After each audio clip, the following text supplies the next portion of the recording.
This is the Horse Radio Network. Well, hi, everybody. Welcome to the Stable Scoop Roundtable Show.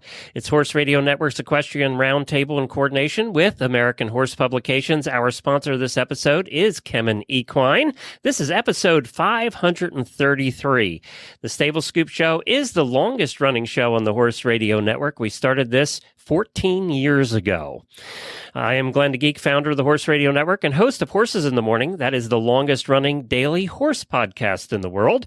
I was just mentioning to the panelists that I'm going to be heading to Oklahoma to my co-host Jamie's house and farm. And we're going to be doing episode 3000 there together in August. So that'll officially, I don't know of any other daily podcast that actually has been over episode 3000. So we might be the only one.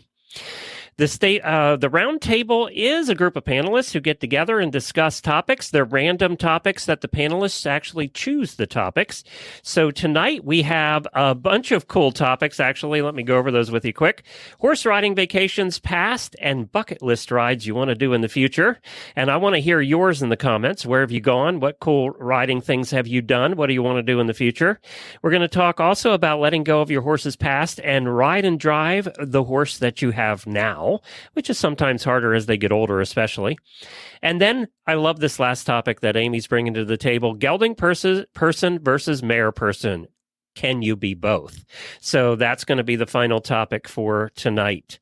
We want to thank American Horse Publications. They are a group of journalists and media from the horse world, and we do this in partnership with them, and all of our panelists tonight are members of American Horse Publications. If you miss any part of this show, you can listen to it its entirety on the Stable Scoop podcast feed. Just search for it on any podcast player. And it looks like we have people here from Iowa, and also Summer's here. I don't know where Summer is from, but thank you, Hazel and Summer and everybody else joining us. Put your name and where you're from in the comments, and that way the panelists can see that as well. Let's meet them tonight. Tonight, joining this roundtable, we have Susan Friedland. Hi, Susan. Hey, Glenn. Good to see you. Now, Susan and I, you were one of our first guests long time ago. Really? Yeah, you were a guest early on in the Horse Radio Network. Are you trying to say I'm old, Glenn? Yeah, we're all old. I got news for you. So how long have you been doing your blog, and what's it called? It is called Saddle Seeks Horse. And in case people forget, I think they can see my little name at the bottom there. Yep. That's my last name, Saddle Seeks Horse. No, I've been doing my blog since I think the fall of 2013. I started it on my birthday as a birthday gift to myself. And you're still doing it. You're probably one of the longest bloggers in the horse world that stuck with it. Maybe. Yeah.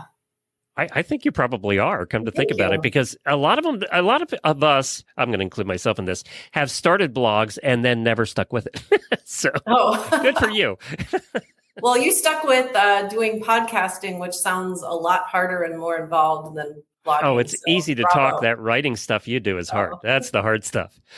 And we're going to talk more to you also about the other things you have going on. We'll talk about that a little bit later and give some plugs out there for the other stuff. But let's meet our fellow panelists. And I know Aimee Robinson is somebody you met at the last AHP conference, right? You met her there? I did. And she was wearing a beautiful fascinator because we were in Lexington. It had kind of a racehorse theme going on, and she looked fabulous and vintagey. And she gave me the name of a how do you say it? Haberdashery? Haberdashery, yes. I just reached out to them where it was. It's in Illinois. No, in Milwaukee. In Milwaukee, McLaughlin Hat Company. Well, McLaughlin and Hayes. They just changed their name, and they're fantastic. Hi, guys. Hi, Aimee.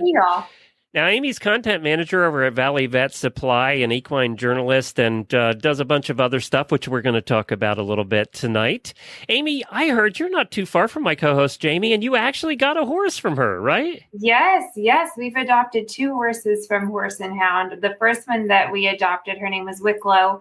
So that's going to tie into your travel destinations before long. But that's how I met Jamie. Wicklow was at Jamie's farm. So my husband and I saw her post come up, and I told Drew, I said, we've got to go there today. She's going to be scooped up immediately. We got to go. It was like a Tuesday night or something, and we get off from work, and we drove there and got home at probably 1.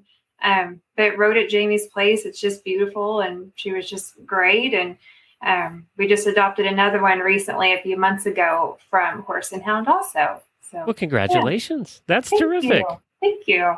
Very good. So we're going to meet our last guest here tonight, panelist, who's been on this show before. Her name is Kathleen. You all know her. She's also been a regular on Horses in the Morning over many, many, many years. Hi, Kathleen. Hello, Glenn.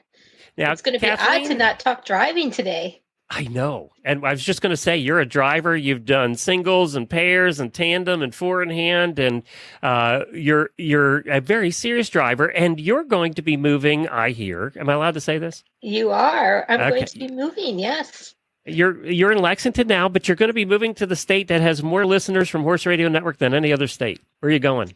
I'm going to Michigan. I'm going where the HRN members all are, so that maybe we can do another trail ride.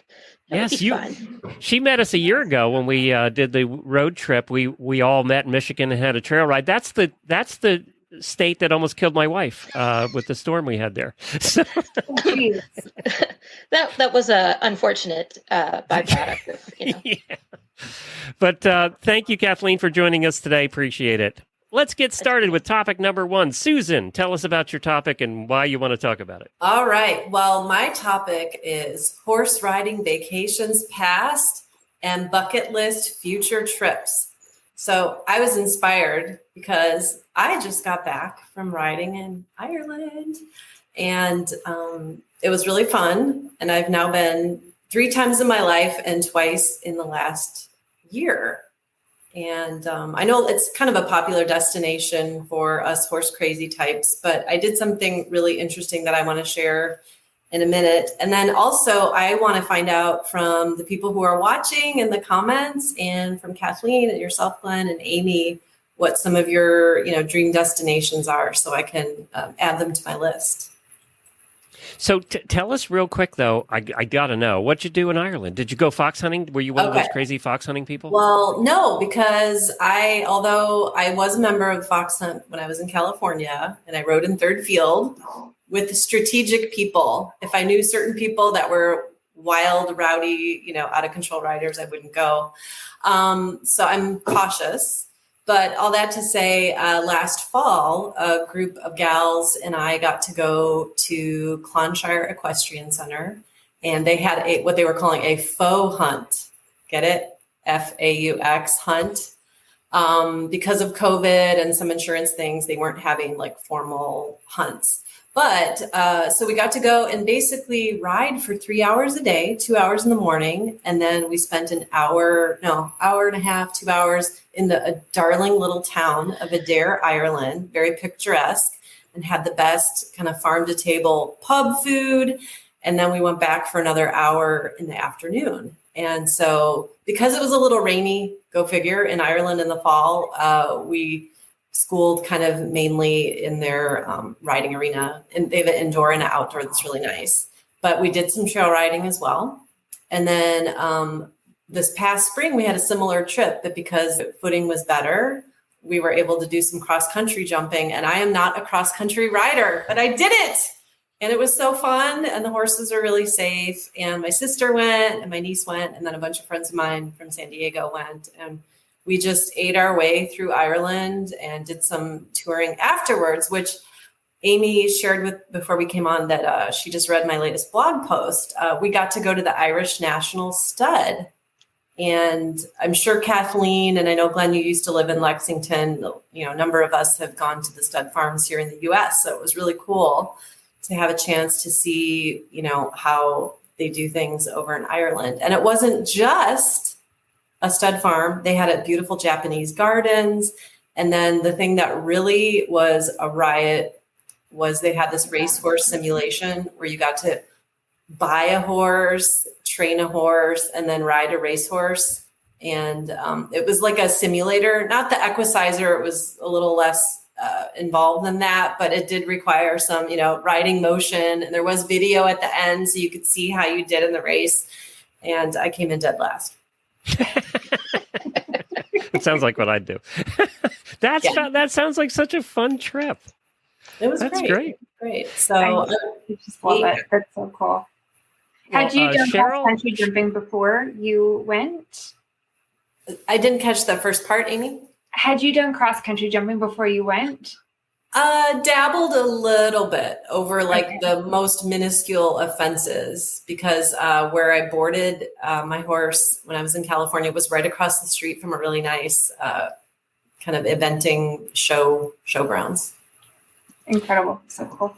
Couple things. Cheryl says here she wants to hunt in Ireland and safari in Africa, which I think that's every horse person's dream, safari in Africa, right? And also Summer jumped in and said Morocco. Well, that'd be exotic. That would be exotic. Kathleen, I know you've been all over the world. You've done some fun stuff. We can't go through them all. It would take us all night. What would be one that jumps out at you? Well, I think going to the Royal Windsor Horse Show should be on everybody's bucket list. The quality of horses there is just absolutely amazing. And I think that no matter what equestrian sport you're involved in, there's something there to watch.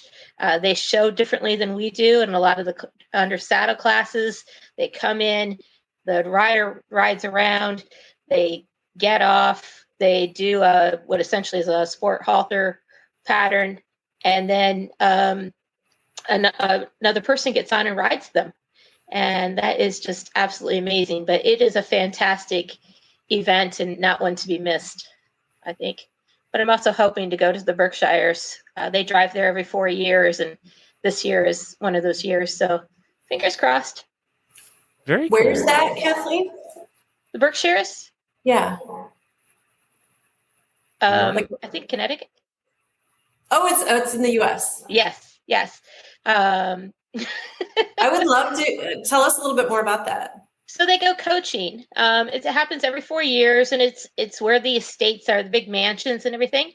And they have a huge fundraiser and event to keep these big mansions open. And all the coaching people come in with their foreign hands and lots of staff to keep everything going. And they drive, and it's a huge event. It's hard to get a hotel room. I will say that, plan in advance, but it is an amazing event. And it's also fantastic if you can get into one of the black tie parties. It's definitely a social event.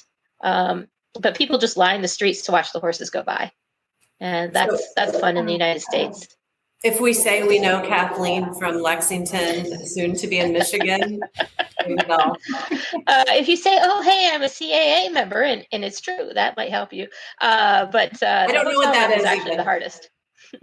What is I and the term coaching? Like I think of my nephew coaches volleyball, so when you say coaching, I think it's a different context.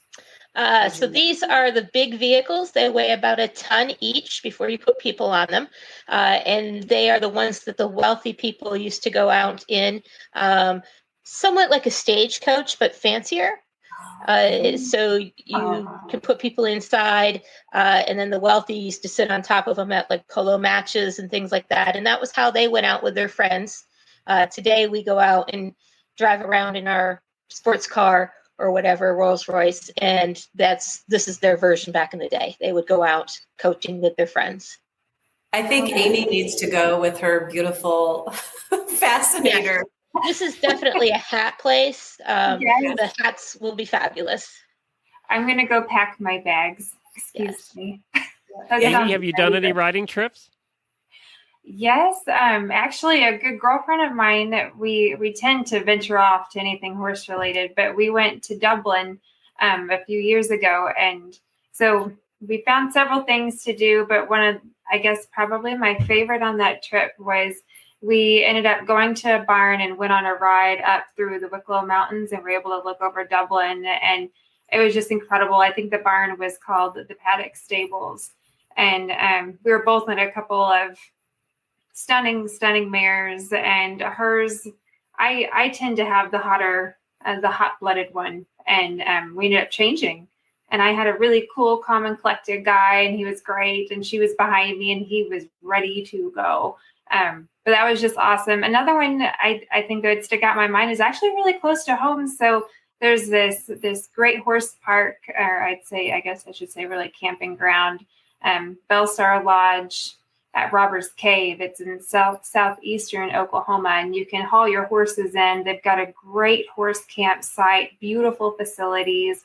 So that's actually where like Bellstar and all of the great robbers of the times would hide out in this beautiful cave that you can go all the way up and see some really neat things and take your horses with you. Or there's also, I think there's still a barn there that you can do trail rides and such, but it's a great place to haul in. Very cool. I was thinking about it. I've done some really cool horse stuff thanks to Horse Radio Network. But the one that stands out for me is getting invited to the World Percheron Congress when it was in Massachusetts, and Wendy and I went, and we actually drove in a competition. We drove a pair of Percherons, which she did very well, and it was a disaster for me. And then we got to ride on a wagon with 8 Percherons pulling it, and that was an incredible experience. When you sit in the front in the what they call the box seat, and you see 8 Percherons in front of you, the power that's there, and we just had a blast the entire time we were at the Percheron Congress. And I'm a draft horse guy, and I had Percherons, so for me it was like candy store, just all of these hundreds of Percherons everywhere. But that was one of the most fun for me, I think. And then there was many times that Jennifer would make me ride on trail rides or places we would go. So that wasn't so fun for me because, as everybody knows, I'm a carriage driver, not a rider. So, but she would make me do it, and I would do it. And I never died, so there's that. So that was a plus. So I'm seeing. Oh, by the way, it looks like Charlotte said the Berkshires are in Massachusetts. Yes, they're in Western Massachusetts. My apologies. Yep. No, Charlotte used to live up there, so that's how she got that right. And Cheryl said a coach like in Downton Abbey. Yeah, there were. They did have a coach or two in Downton Abbey in the early episodes in the early days. And we got to go to Highclere Castle when we were in England, and that was so much fun. That was fun. It was fun seeing where they film everything. That was a good time. So if we all had to name one bucket list place, Susan, you started this. What's your bucket list place? Okay, well, I had already thought about this, and I know our friend Heather, the timid rider, I think just went there. And my sister, so it has to be because all these little hints are being dropped. And then my sister just sent me a reel on Instagram for Iceland. Ride an Icelandic horse. I think, yeah, I know a lot of people that have done it. They love it. Yes. I've been following Shelley's pictures from her trip that she just went on. Oh my gosh, it just looks beautiful. Very good. Kathleen? Well, I'm scheduled to go to Germany and the Netherlands this fall, and I'm really looking forward to seeing the Gold Coach and the Netherlands at the museums, and there's some things like that I am really looking forward to. As far as driving, I think probably going to like the Berkshires or someplace like that would be really fun. Aimee? I would probably have to say we went to Mackinac Island in Michigan last year, but we were unable to take our horses. But you can actually haul your horses there, and they've got a big barge that'll take you over. And there's a beautiful barn. You can board there, and you just, if anyone tuning in hasn't been to Mackinac Island, you can only get around by walking or by bike or by horseback. And there's a lot of carriages and such. It's just so beautiful. It's just a step back in time. So hopefully we'll be able to haul a couple of our guys there soon. It'd be neat. I've never been there. We've had them on the show. They've invited us to come up, and I would just love to do that sometime. It just looks like so much fun. It's a long way from Florida, though. Next year. Exactly. You can make a trip out of it. A couple of layovers. Well, I have two. One is, and Kathleen might know, I don't remember his name. We had him on the show a couple of years ago, and he does carriage rides through the Alps. Oh, Nevitz. Yes. Yeah, it goes from town to town through the Alps, and you actually stay at bed and breakfasts and eat at hotels and stuff on these big coaches riding through the Alps. That's one that's on the list for sure. And He's then the going other again one this is summer too, just so you know. Oh, really? Yeah? Yes. And then the other one is Calgary Stampede. I've always wanted to go to the Calgary Stampede. They've invited us up there. One of these days, we're going to go up to the Calgary Stampede. I just have always wanted to see it. So hopefully we get that done too. But let's take a break for our sponsor. And by the way, if you are, Summer says she'd love to go to Iceland. Cheryl says Oregon coast. So put down there what your bucket list trip would be for doing something horsey. While we hear from our sponsors, guys, hang on, and we'll get to question number 2, our second topic of the night. We've had no shortage of stress this past year, and a lot of our attention has been focused on maintaining our health and immunity. Stress and illness can actually form a vicious cycle in humans and also in horses. Elevated cortisol levels caused by stressors like extreme weather, disease, diet changes, travel, and trailering can all throw your horse's health and immune function out of whack. But did you know that you can help reduce the negative impacts of stress by feeding your horse chromium every day? By lowering the levels of the stress hormone cortisol and optimizing overall energy use, feeding chromium results in improved body upkeep, health, and immunity, improving performance and overall well-being. To ensure you're supporting your horse, don't feed just any chromium. Find your horse the only FDA-reviewed source of chromium on the market today. ChemTrace Chromium from Kemin Equine. That's ChemTrace Chromium from Kemin Equine. Ask for it by name and stress less. Learn more about ChemTrace Chromium at Kemin.com/ChromiumEQ. That's Kemin.com, KEMIN.com/ChromiumEQ. And we thank Kemin for their sponsorship here of Horse Radio Network. They've been with us for years and years and years. All right, Kathleen, you have topic number 2. What did you want to talk about? So I think that it's really important to let go of your horse's past at times and really ride the horse that you have in front of you at that moment. I was at a friend's place this weekend, and we were trying to work on her circles and things, and the second thing that came out of her mouth when she started her circles was, well, this horse always, but he wasn't doing that at that moment in time. It was the humans that were interfering with him. And I have done that myself. When I was riding back in the day and I was going to take a jump and I was like, oh, there's flowers there. He's going to run out on this. And sure enough, he did, because I didn't send him. And I think that it's really important to make sure that you're riding the horse that you're on or driving that horse, because sometimes the humans get in the way and we cause them to spook or do other things. And I'm sure you've had that with, your horses as well, where you're like, oh, they won't go through water. Well, they go out through water every day, go out to their pasture, some in the mud season and different things.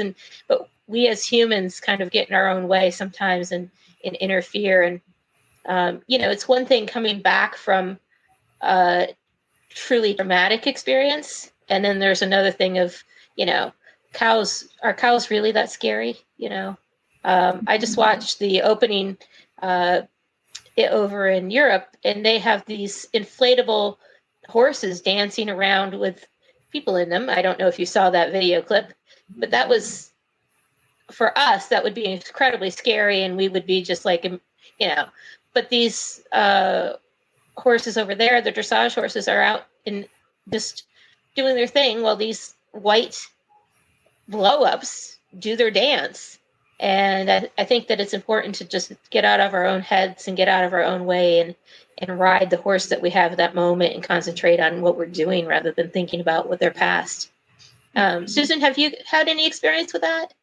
Well, I just wanted to say amen to that, because I can think of 2 things right away. One that personally happened to me, and then one with a friend I was trying to encourage. So I've had my horse. He was an off-track thoroughbred, and I've had him for about 8 years. And our pace of progress is very snail-like. And part of it is, flat work is fine, trail riding is fine. I have weird mental blocks jumping. So for example, in Ireland, I can get on those horses because I know that they know their job and they do this, 6 days a week. It's no big deal. But my horse is sensitive. And particularly when he was new to me and we would jump, he would jump me out of the tack. So I'm always in the back of my mind, he's going to go too fast and he's going to take the long spot. And I'm going to be, and I've never fallen. I've only had one fall, and it was something that could not have been prevented, and it was not a disobedience. So when I read what the topic was, I was like, oh, this applies to me. But a friend of mine many years ago at a different barn had a horse, and she was just convinced he was the devil. And he really wasn't. And he went nicely for a number of other riders.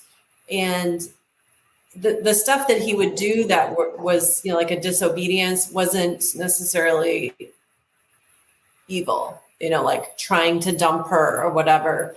She might have not set him up for success as kind of a former backyard person that was now moving into more of a formal training thing. And I remember I would watch her over time with him, and I thought he was really cute and he looked like he was a good boy when I would see him. And so I said to her, have you ever, and she was a scientist. So I said, have you ever thought about keeping track of your rides and like giving a numerical score to how the overall time spent with your horse was?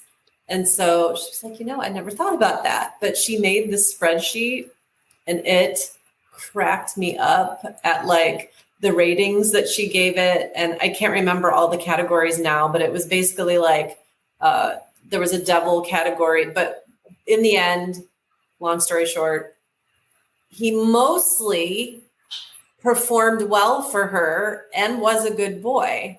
And so I wrote a blog post about it with her permission. This was many years ago. I don't even remember what it was called. It might have been like the time I discovered my horse was not evil or something. But so I thought that's good. I use a riding app, and it has a little like smiley face, and you can say, how you felt about the ride. And like most of my rides are pleasant and very enjoyable.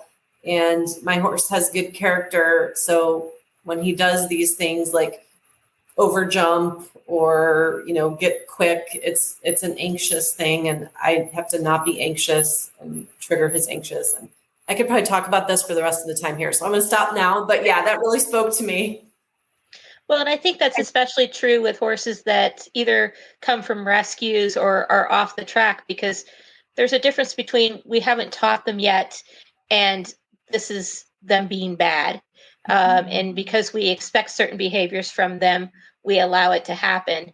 And I also think a little bit of what you were speaking on, there is a big difference between a horse that truly enjoys jumping those big fences. When you're on a fox hunter that just loves what he does, it's a lot more fun to jump and a lot more encouraging to jump than it is when you're on your 4-H mare that pops a fence and does it because you've asked, rather than because she loves it. And the same thing is true with driving. There's a lot of horses out there that drive that are not driving horses. When you get behind a horse that loves to drive, it's exhilarating and it's fun, and it's a whole different experience than it is when you're driving a horse that's like, I'm doing what you asked. But Aimee, have you had that type of experience as well? I have, and I was really looking forward to talking about this whenever I saw your topic come through. So Susan and I, we both immediately, when we first met, we started talking about our off-track thoroughbreds. We both have one that goes back to Tis Now, and we're just talking about some of their similarities, and of course how gorgeous they were and how we love to spoil them. And I have a mare that, I personally have had to face this issue that she's always been a kind mare, a spirited mare, also. And in our early years, just whenever she was retraining from her time on the track, we were dealing with, the bolting and lunging over fences. And one thing she would do is really pretty impressive. Whenever she would do a lead change, she would jump straight up in the air, and you just had to go into a 2-point essentially to be able to ride that out. But she would do some things that would definitely make me rather uncomfortable. And so then I could feel myself, and my trainer would tell me I was going into the fetal position, which, when you're on the back of your horse, you can't really tell what you're doing. You're just glad that you're staying on. You're having a good ride. When you stay on, it's a good ride. But what we eventually ended up doing, I felt like she was a really sweet mare, but something just wasn't right. There was too much stress in her life. What we were trying to do at that time was too much for her. So we took away the bit. We went to riding bitless, and I just really had to, I would sing to myself, I'd sing to her, and just try to relax ourselves and completely change our ride. And honestly, it changed our relationship completely, but you have to block it out of your mind that, yes, that happened. And as a rider, how do we contribute to that? And also take away from, just that was then, this is now. How can we have a better relationship now? So it's just, speaking on what you were saying, somebody, I'm going to say, dinged me the other day because I was talking too much to the horses that I was driving. And I'm like, but that makes them familiar with me. And it takes my mind off what I'm doing. And because I can get over concentrated on, I like to win, and I get really pinpointed on that. And it lets me think about other things and relax. And my mom likes to sing to our horses, and it kind of takes you out of your own mind. And it lets the horse know you've got a pattern. And, they say that the horses like music and all that, and it just helps everybody relax. And I think that's a great thing. And also listening to your horse, because you found a way to go back and go bitless. I've had horses that should have been fantastic show ring horses. They hated the show ring. We tried CDEs with them. They were fantastic. And ultimately he found his life, the best life for him as being a long distance pleasure driving horse. They go to Acadia National Park all the time, and he's great at it.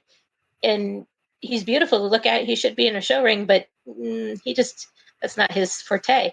So you have to let go of that horse's past and find the future for him, and find a way to make you both comfortable, and not think about the one time 15 weeks ago that he dumped you because the cow stood up, or, the shark was in the mud puddle.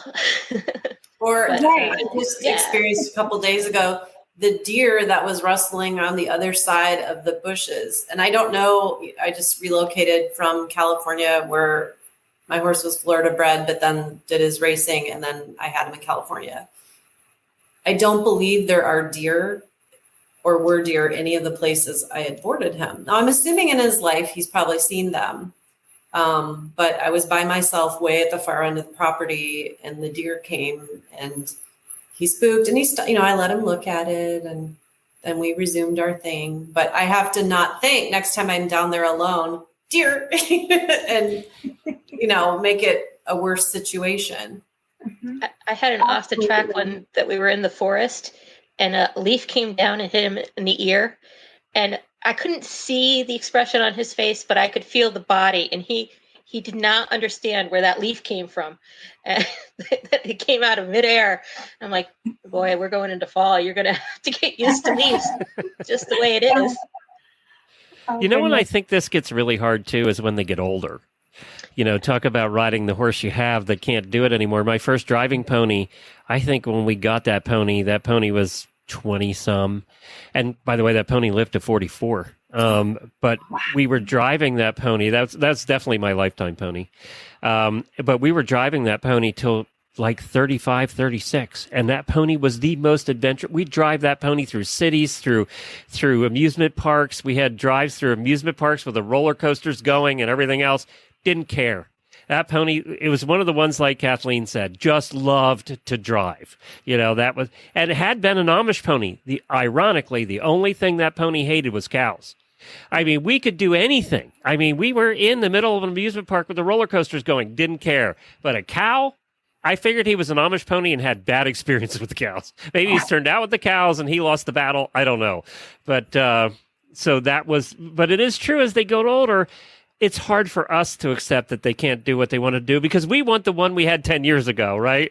We still want to do the things that they did because they were so good at it. And now we have to go, okay, I can't do that anymore. So, and that happens too when you switch to a new horse. When I had Drake in and we had won the national championships and he was so responsive to me, when I switched to my off the track horse, he didn't know what I was asking.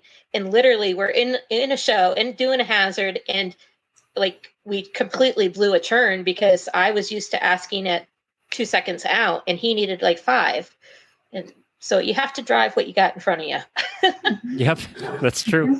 All right, I think we're going to wrap that topic up. We've run out of time. Thank you for that, Kathleen. I just want to take a second to talk to each of you. Susan, now not only do you write a blog, but you have some books. So tell us about your books. I do.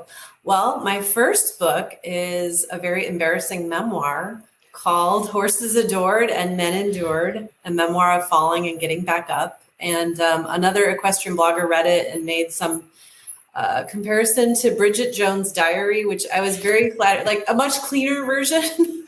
I don't smoke. And then my second book actually was born out of a blog post, and it's called Strands of Hope, How to Grieve the Loss of a Horse. I had a blog post about how I dealt with losing my heart horse, and it just kept getting views, and I would have people send me emails. And the day I got an email from a mom in South Africa that said, "Thank you so much. We just unexpectedly lost our pony.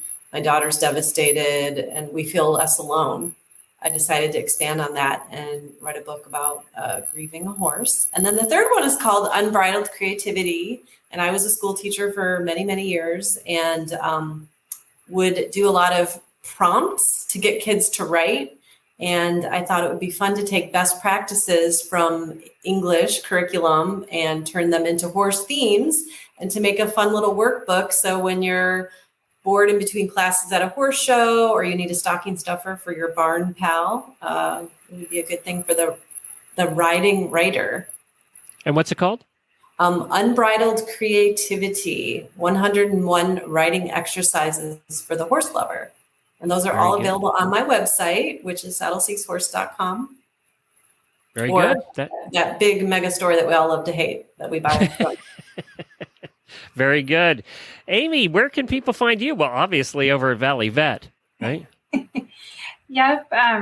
So I do have an Instagram and a Facebook, but so if you love to see pictures of horses and dogs, that's pretty much all I post about there. But so the articles that I write end up on valleyvet.com, and then also I'll do quite a few byline stories for different publications. Progressive Cattle is one. I also write some with Horse Illustrated too, and I've loved that. So yeah, I'm very fortunate to be able to write about animal health. Every day I'm always learning something, and our horses are always good to teach us more things as well.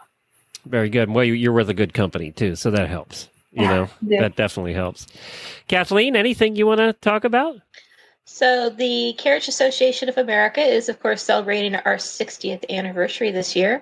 We just finished up going to the Wethersfield Estate in upstate New York, which was absolutely fantastically beautiful. So there are pictures from that at the Carriage Association of America on Facebook. And they also have a website of CAAonline.com. Things are going to be changing a little bit online as I think that I have done 5,000 posts for them on Facebook. We were figuring that out, and my most watched video is 443,000 views. Wow. So I'm kind of looking forward to take a little bit of a break, and then I'll be back writing in probably 60 to 90 days about horses. So, very well. Good luck. Thank with you. everything going on. So I wanted to mention, too, if you didn't catch the last episode of the Stable Scoop show, I did a special. It was not a roundtable. I did a special with Kim Walness about her horse, her event horse, the Gray Goose, which is kind of a legend in the eventing world. And it was so much fun. As a matter of fact, it got more downloads than anything we've ever done on Stable Scoop. So thanks to Kim for doing that. Kim's been a friend of ours for years, and the Gray Goose was quite a legend. And there was an amazing story about, you talk about a difficult to ride horse that came from Ireland. right there was one, right? So, and the only one that could ride that horse was Kim. No instructor could ride that horse. Some of the most famous names in the world couldn't ride that horse. So you'll find that on the Stable Scoop feed. Go take a listen. I'm going to do more of those, so there won't always be roundtables. I'm really wanting to focus in now that I've done almost 6,000 interviews over the time on Horse Radio Network, and it's mostly been about the people. And what we want to start doing now is highlighting horses and talking about their lives and kind of doing a retrospective on their lives. So we're going to be doing more of that about horses with the people that rode them, as opposed to an interview about the people. So it was a lot of fun to do, and she just loved talking about her horse. So I think that we're going to do more of those on the Stable Scoop. And we're going to also put them up on Equestrian Legends as well, which is another feed that we have. Can we tell you horses that we want you to find? Drop me an email. I would love that. Drop me an email. Yep. And they don't necessarily have to be the most famous horse in the world, just have a really cool story. So that's what I'm looking for. And I'm enjoying doing those. So definitely look for that if you haven't listened to that. All right. Last topic of the day. Aimee's up. So this is one I just was talking with my husband about it just last week. So geldings versus mares, gelding person versus mare person, or can you be both? I think all of us in the industry, either maybe ourselves or maybe a friend, we're self-acclaimed mare people or gelding people. And for the longest time, I'm not really sure why. I started with a great gelding, but all of a sudden I turned into a mare person. And the last several off tracks we've had, they've been mares. And I love the fire that they have. I think they're so protective over you. I think there's so many wonderful things about mares. But then at the same time, I'd have friends, I'd never have a mare. Only geldings. Can't have a mare in this barn. And so then recently, and I'm not even quite sure why we did this, but so the last couple of horses that we've adopted from Horse and Hound. So we just adopted a gelding. His name's Ditaz. We're calling him Zeppelin. And we just adopted him a few months ago. And we decided to get a gelding. We fell in love with him. He's got this big, goofy personality. And so now I find myself, I was a once self-acclaimed mare person, had nothing against geldings. I adored them also. And now I'm finding myself to also be a gelding person. So what I ask is, do you find that you're a mare person or a gelding person, or can you be both?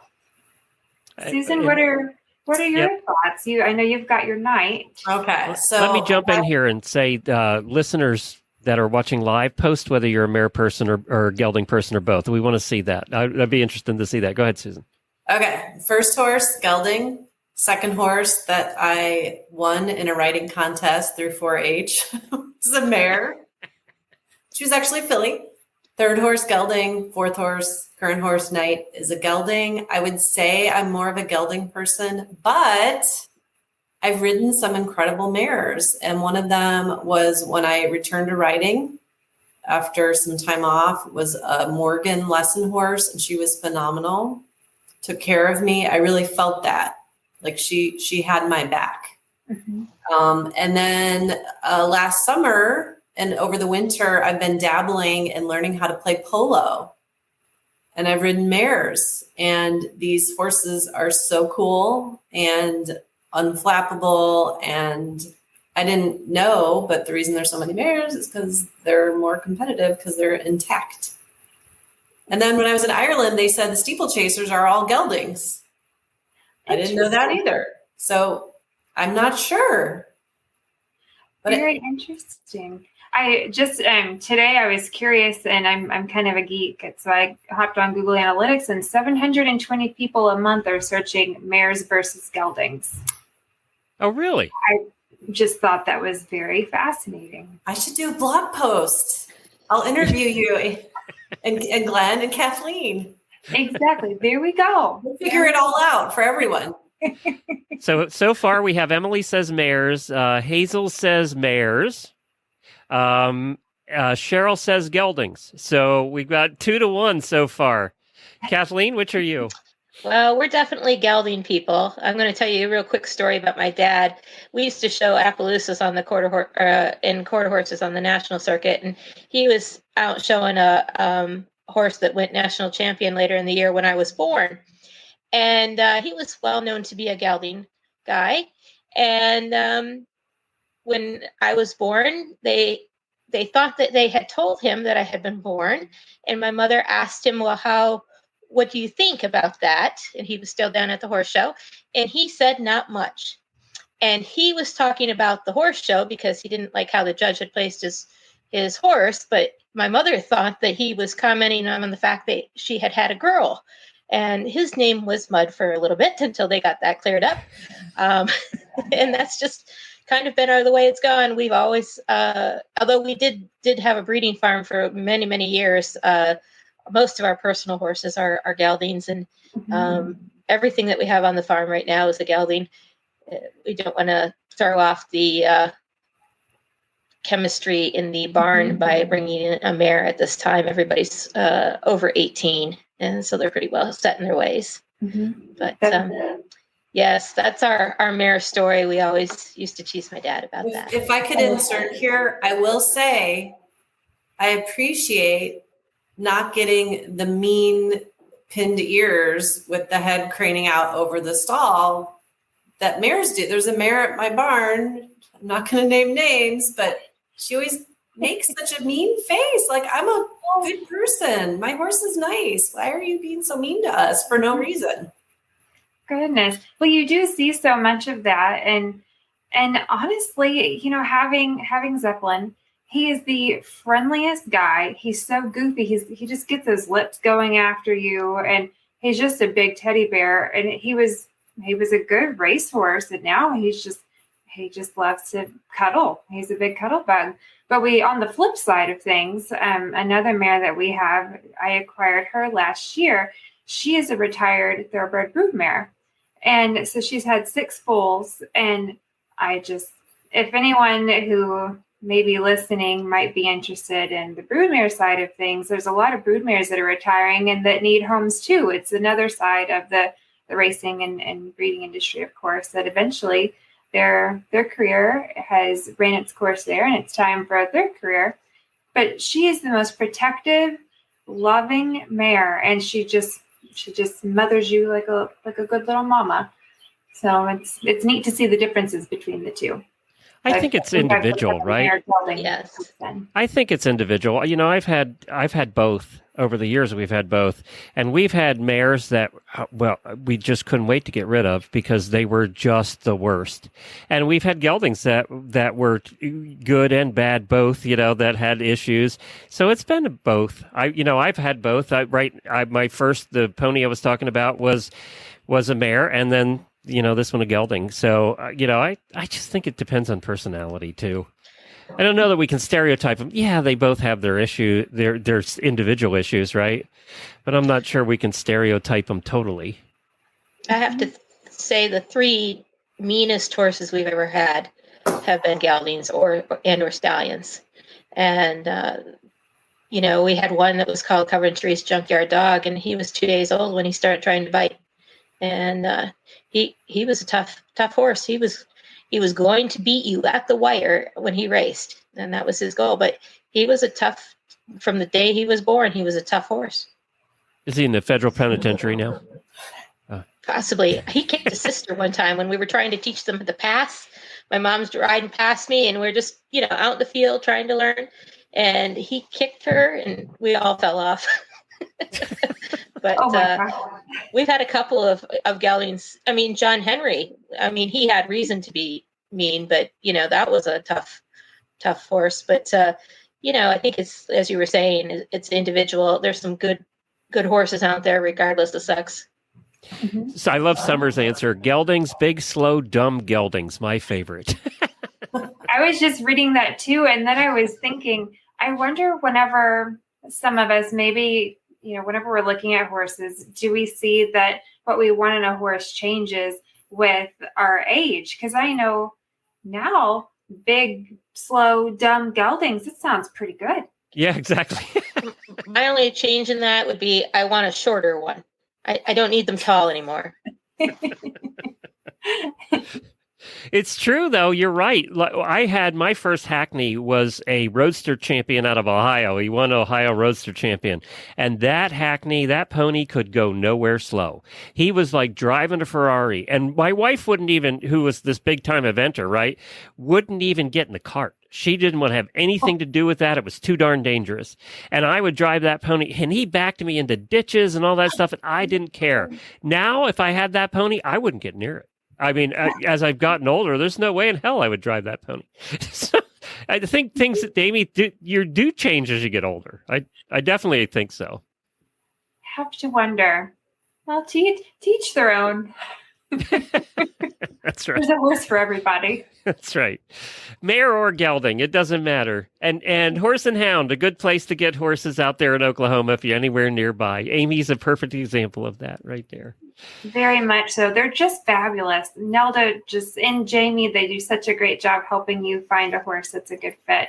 And just can't say enough good things about them. And all the dogs, when you go there, your truck is greeted with gobs of dogs, probably 20 at least. Well, they rescue those too, don't they? Yes, they do. Most of them are seniors, and they're the sweetest guys in the world. So it's a dream. You have all these senior sweet dogs and then gorgeous thoroughbreds. It's wonderful. Well, I told Jamie that we definitely have to visit Horse and Hound when we come out in August. We'll have to go see it for sure. Oh, definitely. You'll love it. Yeah.